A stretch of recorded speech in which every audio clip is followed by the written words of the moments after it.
कह रहा है कि समांतर क्रम में जोड़े गए प्रतिरोधों के तुल्य प्रतिरोधों के लिए व्यंजक ज्ञात कीजिए।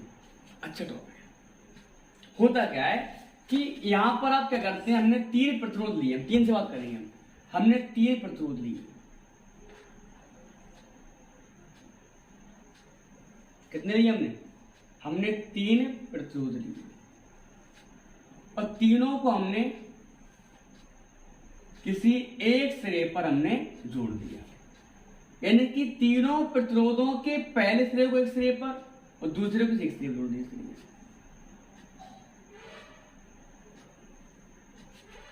ठीक है, नाम दिया हमने R1, R2 और R3, R1, R2 और R3। और इसके बाद हमने देखा, हमने इसको किसी बैटरी और एक कुंजी के साथ जोड़ दिया। बैटरी कुंजी लगा दिया, इसलिए बता देना कि बैटरी है और कुंजी। नाम दिया हमने बिंदु A और B। तो यहां से आप कह सकते हो, क्या कह सकते हैं आप, यहां से आप कह सकते हो माना 3 प्रतिरोध R1, R2 और R3 है, जिन्हें A व V के बीच समांतर क्रम में जोड़ा गया है। इनका आप कह सकते हो कि 3 प्रतिरोध R1, R2, R3 को बिंदु A व B के बीच समांतर क्रम में जोड़ा गया है और इसके साथ बैटरी और कुंजी को भी जोड़ा गया है।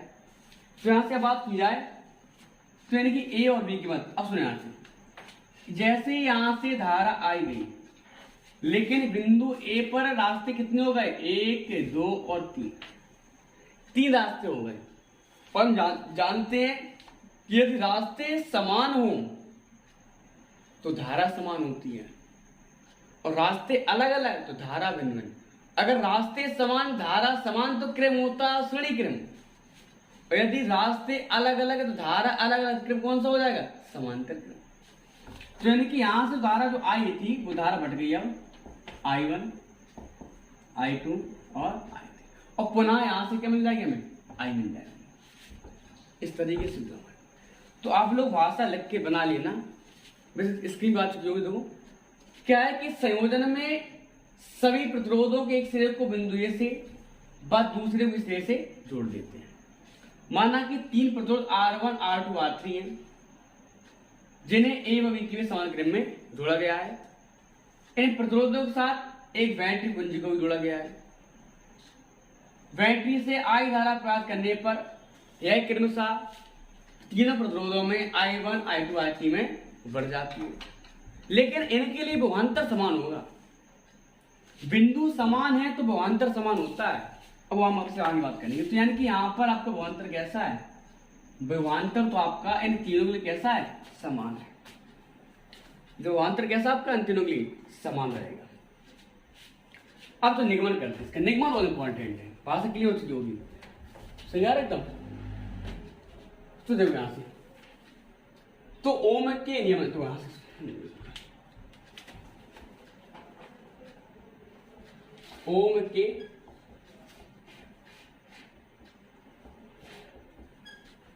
ओम के नियम अनुसार अगर हम बात करें तो V वर्ग क्या पढ़ा हमने, B बराबर I है पढ़ा हमने। तो यहां से I बराबर क्या मिल जाएगा, यहां से B अपना समीकरण नंबर 1।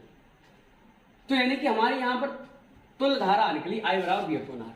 अब कितने प्रतिरोध हमारे पास, 3 है, तो पहले प्रतिरोध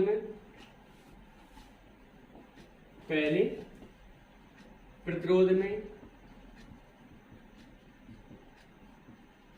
प्रवाहित धारा कितनी मिलेगी हमें, यहां से मिलेगी हमें I1 बराबर V अपॉन R1, विभवांतर समान है।